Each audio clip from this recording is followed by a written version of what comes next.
ketika kita masuk di universitas itu privilege kita itu sangat besar teman-teman, jadi juga harus dimanfaatkan. Seperti contoh nih, ketika kita sudah masuk di universitas, ketika sudah masuk di situ kita harus juga mau membranding diri. Kayak seperti contoh, ketika Kak Clarissa nih masuk di berbagai organisasi, terus menjadi panitia atau kegiatan di kampus, nah itu harus di branding. Biar apa?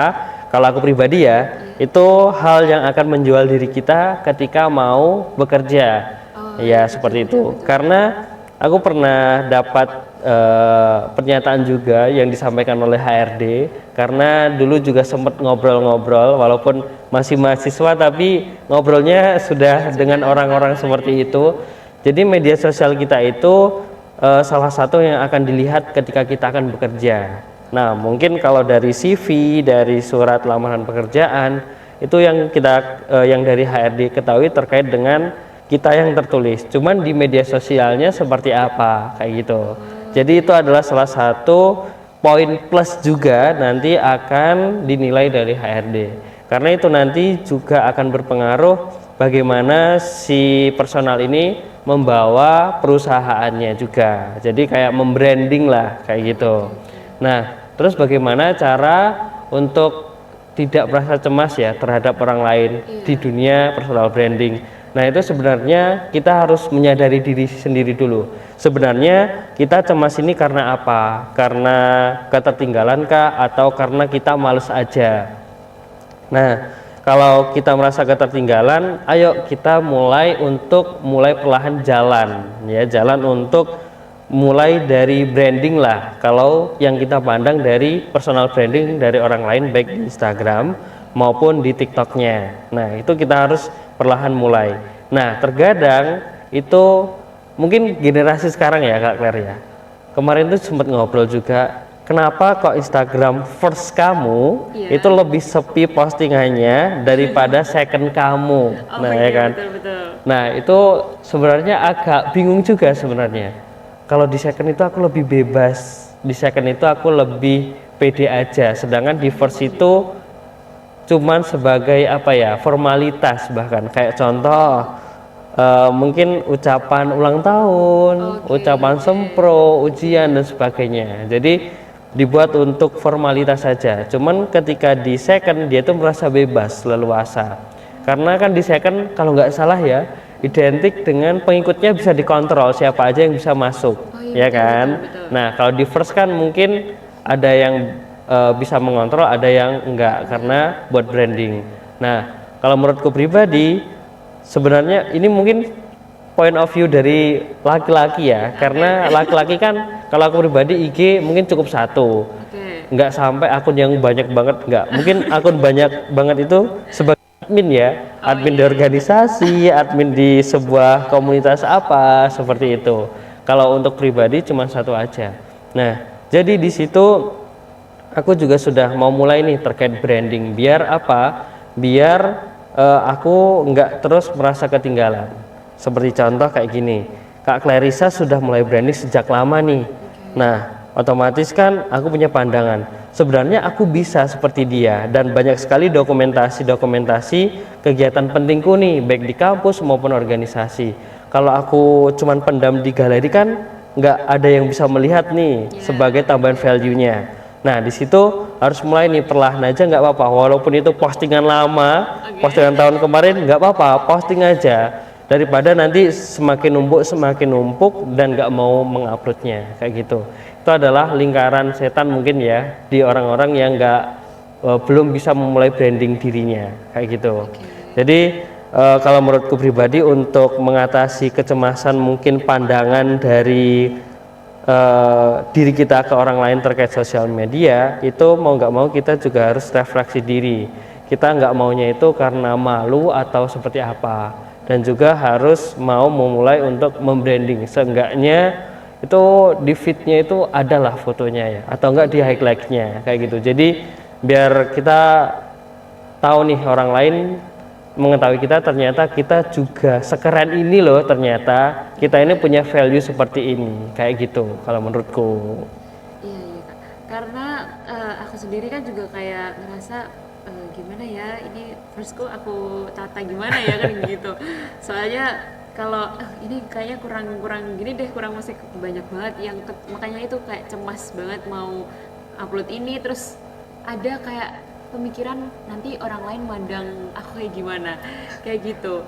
Dan pun juga banyak banget nih anak-anak muda juga itu kayak ngerasa dia kan punya sosial media nih kak, Iya. tapi tuh pengen cepet jadi, pengen cepet berhasil kayak gitu kan.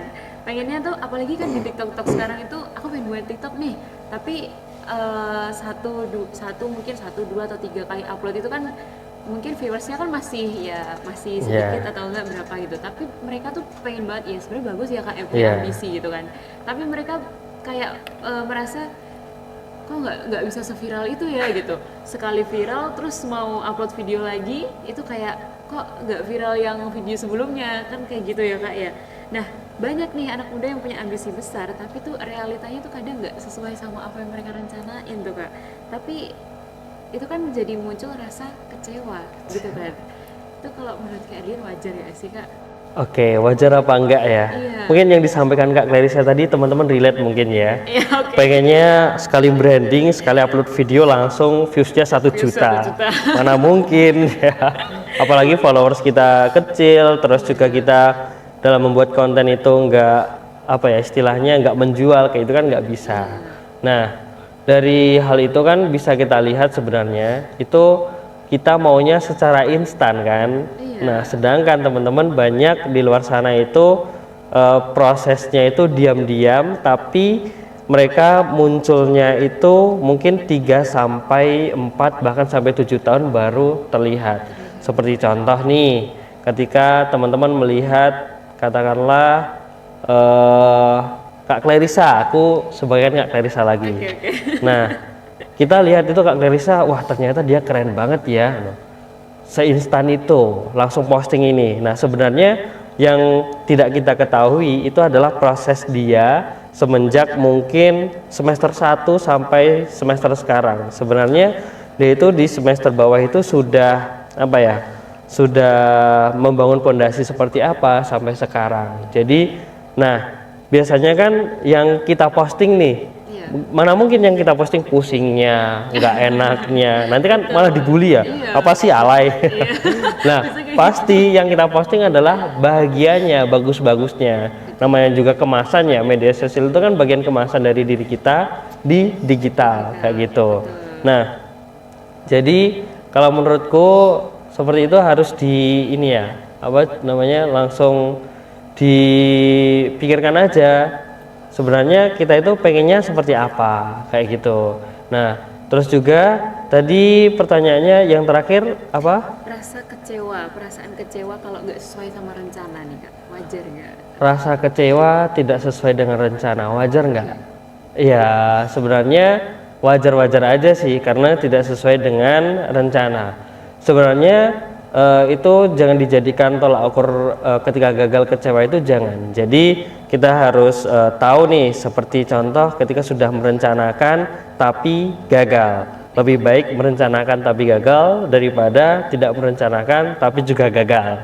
Nah, seperti contoh ketika sudah merencanakan, ini anggap aja sebuah perjalanan kalau istilahnya mendaki gunung lah. Mendaki gunung. Nah, sebenarnya kita sudah ngeset goals di sini ya. Ngeset goals di puncak, tapi proses kita kan harus perjalanan dari bawah. Kalau mau sampai atas berarti pakai helikopter nih. Oke. Nah, kalau helikopter ini kita ibaratkan sebuah personal itu lebih mengarah ke orang dalam atau mungkin orang-orang yang bisa mensupport dia. Cuman kalau untuk diri kita sendiri harus melewati berbagai prosesnya. Cuman kita kan sudah sama-sama untuk mengeset goals di sini. Nah, antara ketika kita mendaki ini sampai puncak apa enggak kan banyak berbagai faktor. Seperti contoh ada faktor internal dan eksternal. Kalau internal kan dari semangat kita, keinginan kita, bagaimana mau terus berjalan dan mendaki sampai ke puncak. Kalau di eksternal itu bagaimana kondisi cuaca dan medannya, kayak gitu. Nah, kalau dalam internal itu kan kita harus membangun mindset nih. Nah, kalau semisal di bawah sebelum kita mencapai puncak ini harus memikirkan kalau semisal sampai puncak nanti kita akan merayakan seperti apa, dan ketika nggak sampai puncak itu kita harus seperti apa dalam mendakapinya. Nah itu harus juga dipikirkan dalam merencanakan, biar nanti ketika kecewa itu nggak kecewanya yang berat-berat. Biasanya kan berlarut-larut juga kan, Betul. mau mencapai mungkin rencana atau tujuan satu ternyata gagal, nggak mau nyoba lagi kayak gitu biasanya. Ini soalnya yang aku ceritain relate dengan diriku. Contoh nih, ketika kemarin setelah lulus dari SMK itu kan pengenku kuliah. Nah di kuliah itu aku mendaftarkan baik dari jalur rapot maupun jalur tes. Ternyata dari 2 jalur ini gagal semua, dan aku itu masih ada kesempatan 2 kali ujian. Nah dari kesempatan yang kedua ini aku sudah merasa capek belajar, ngapain, nanti gagal lagi kayak gitu. Cuman di sisi lain aku tetap nekat untuk belajar, walaupun aku sudah mengusahakan dari faktor internalku, mau belajar, mau les, mau sampai mencari tutorial di YouTube kan, karena kita Gen Z juga ya. Jadi informasi nggak harus dari guru, nggak harus dari dosen, jadi lewat YouTube juga. Nah dari situ tetap aku berambisi untuk mencoba. Cuman ternyata ketika tes yang kedua ini gagal lagi. Nah cuman di situ aku sudah mengira ini sepertinya karena mungkin effort dari belajarku yang kurang, otomatis nanti ketika gagal ya udah nggak apa-apa, nanti dicoba lagi di next kayak gitu. Jadi kalau untuk faktor internalnya itu sebenarnya mulai dari mindset kita mau seperti apa. Apakah ketika kita sudah merencanakan ini, ketika nggak sampai dengan goalsnya kita akan merasakan kecewa seperti apa, atau nggak merasa biasa aja kayak gitu. Jadi itu kembali ke diri kita, sebenarnya kita itu sudah secara pemikiran dewasa apa belum terkait menyikapi dari rencana sampai ke tujuan, atau enggak dari rencana nggak sampai tujuan sehingga itu ada rasa kecewa kayak gitu kalau menurutku Kak. Kalau dari rasa kecewa itu sendiri kan juga kita bisa mengartikan kalau gagal itu juga bagian dari prosesnya Kak Erdian itu tadi, betul. Nah dia itu juga kan pasti ada rasa takut, terus juga tadi Kak Erdian juga mau menyerah gitu kan. Dari situ karena takut gagal, karena takut gagal itu kan kita akan mempertanyakan, dan itu bisa menjadi kayak aku keras terhadap diri sendiri gitu loh Kak, keras terhadap diri sendiri. Nah dari situ gimana caranya Kak Erdian tadi dari udah gagal tapi Kak Erdian tetap nekat mau mencoba gitu, caranya Kak Erdian itu menjaga ambisi biar tetap sehat dan tanpa menekankan dirinya Kak Erdian sendiri tuh? Oke, ini berarti mengarah ke ambisi sehat ya dari pengalamanku. Sebenarnya ambisi itu bisa kita ibaratkan kalau ambisi itu kita pikirkan aja, ambisi itu membuat kita meningkat, bukan untuk menghancurkan kita. Seperti contoh, ketika kita punya ambisi itu juga harus realistis. Realistisnya itu juga bisa diukur. Nah, contoh ketika aku berambisi pengen menjadi, seperti contoh kalau di kuliah apa ya enaknya? Menjadi ketua BEM. Ya, ketua BEM aja lah. Nah, ketika kita sudah nge-set ambisi untuk menjadi ketua BEM, otomatis kan prosesnya banyak, harus mengikuti ini, itu, terus harus ada administrasi yang perlu dipenuhi. Nah, apakah ketika nanti kita sudah sampai pertengahan perjalanan, ketika mau mendaftar menjadi ketua BEM ini, apakah secara administrasi, apakah secara pengalaman itu sudah mencukupi apa enggak, kayak gitu. Nah, itu yang aku terapkan ya sampai sekarang ketika berambisi itu seperti itu, harus terukur kayak gitu. Jadi ada istilah itu sebenarnya bisa kita ibaratkan ambisi itu kan seperti mimpi ya. Mimpilah setinggi mungkin, nanti ketika kamu jatuh berada di bintang-bintang. Nah itu kalau nggak salah ucapan dari Insinyur Soekarno kayak gitu. Nah sebenarnya di situ itu benar. Jadi ketika kita sudah bermimpi, memimpi setinggi mungkin, nah ketika kita prosesnya ini kan panjang, berat sekali. Nah ketika jatuh kita berada di bintang-bintang itu bukan berarti di bintang-bintang itu ya, itu bisa jadi kita berada di sebuah tempat yang memang proses yang sudah kita jalani cukup berada di situ kayak gitu.